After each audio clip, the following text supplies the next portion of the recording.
pati yung wife ko si Diane Medina Ilustre. Kasi madami ang hindi nakakaalam pero ano yan, sikat dance troupe champion yan ng Miriam.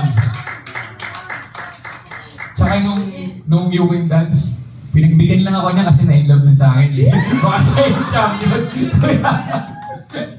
Yan. Tsaka gusto ko lang pasalamat sa wife ko kasi sobrang supportive talaga niya.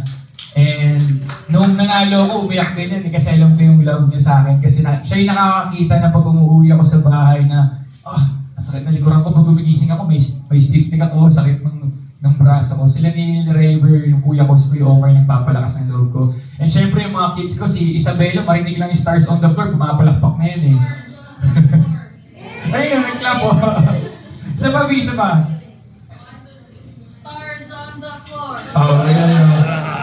Tapos si Joaquin naman, kasi minsan umuwi ako mga 12 na, hinihintay ako niya. Tapos sa sala namin, hindi pa ako kontento sa rehearsal dahil syempre gusto ko nga ma-perfect sa day nung laban. Nagre-rehearse pa ako niyan, sabi ni Joaquin, "What are you doing?" Sabi ko, "Okay, I'm just practicing my contemporary dance."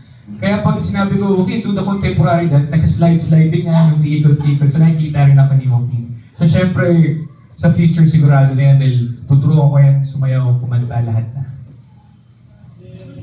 Thank you.